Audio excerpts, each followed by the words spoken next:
एक बार अंबेडकर के समय के भारतीय मीडिया को देखने लगा, रिसर्च करने लगा, खोजने लगा। एक मुझे कार्यक्रम करना था राज्यसभा टीवी पर, तो मैं ये खोज रहा था कि अंबेडकर के दौर का मीडिया अंबेडकर को कैसे कवर कर रहा था, अंबेडकर साहब को कैसे वो देख रहा था, या उनके फैसलों को, उनकी बातों को, उनकी किताबों को किस प्रकार ले रहा था। आप ताज्जुब करेंगे कि Indian main stream media Ambedkar के जीवन काल में अंबेडकर को लगभग बायकॉट किए हुए था।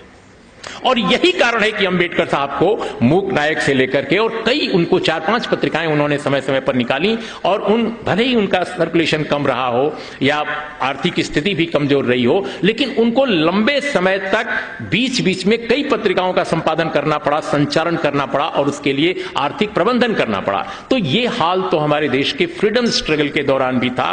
और देखिए, एक बहुत दिलचस्प बात मुझे अंबेडकर साहब के बारे में मैं कह रहा हूं, हो सकता है आपके दिमाग में कभी आया हो या ना आया हो, लेकिन कई बार सामाजिक वैचारिक आंदोलन ही मूल्यों को, विचारधाराओं को जीवित करते हैं।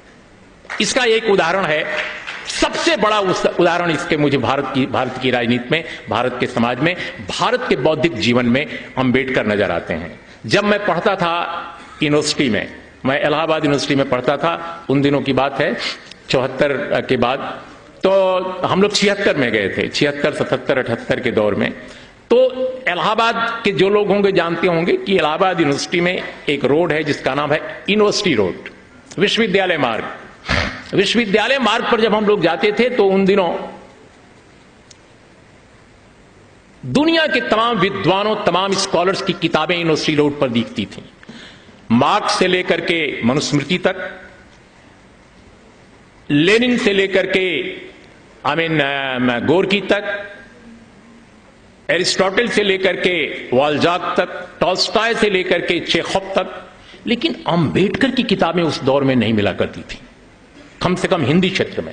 मैं अपने क्षेत्र के बारे में कहता हूं, एनिहिलेशन ऑफ कास्ट नाम की जो किताब, जो आज पूरे देश में इतनी पॉपुलर है, इतनी लोकप्रिय है, वह भी मैंने अपने यूनिवर्सिटी के जीवन में इलाहाबाद के किसी दुकान पर मैंने नहीं देखी, क्योंकि अगर देखी होती तो हमने जरूर खरीदी होती। अंबेडकर की किताबें बिल्कुल यूनिवर्सिटी रोड पर किताब की दुकानों पर कहीं दिखती नहीं थी। तो मैं अब फील करता हूं कई बार कि अंबेडकर साहब जब उनका निधन हुआ और जब वो जीवित थे तब भी उनको मारने की कोशिश की गई, और जब वो उनका निधन हो गया तो उनको लगता था कि भारत के इतिहास के नींव में दफना दिया गया, कि अंबेडकर का नाम, अंबेडकर के विचार कभी दिखाई ना पड़े, कभी जीवित ना हो। लेकिन कैसे जीवित हो गए अंबेडकर, और दूसरों से ज्यादा ताकत के साथ जीवित हो गए।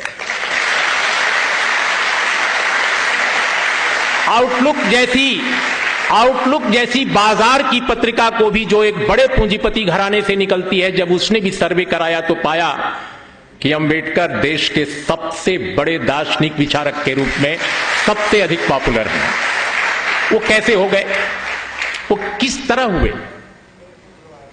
तो मैं एक स्टूडेंट के तौर पे भारतीय इतिहास के, भारतीय राजनीति के एक इतिहासकार, एक छात्र के रूप में जब देखता हूं तो मुझे लगता है कि जो यूनिवर्सिटी रोड पर मुझे अंबेडकर की किताबें नहीं मिला करती थीं, खासकर नॉर्थ इंडिया में, महाराष्ट्र में मिला करती थीं, क्योंकि वहां आंदोलन था, वहां विचार के लोग थे। लेकिन कांशीराम नाम का आदमी अगर इस धरती पर नहीं आया होता,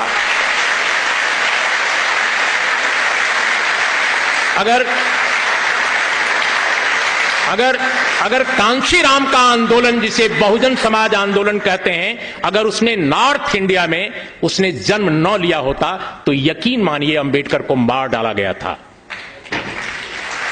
अंबेडकर के विचारों को खत्म करने की पूरी साजिश की गई थी। ये कांशीराम का आंदोलन था नॉर्थ इंडिया में। मैं कम से कम नॉर्थ इंडियन हूं, मैं जानता हूं कि अगर कांशीराम का आंदोलन नहीं आता तो अंबेडकर नहीं आते। अंबेडकर को जीवित कर दिया कांशीराम के आंदोलन ने। इसमें मुझे कम से कम, कोई कुछ भी कहे, मैं इसको मानता हूं।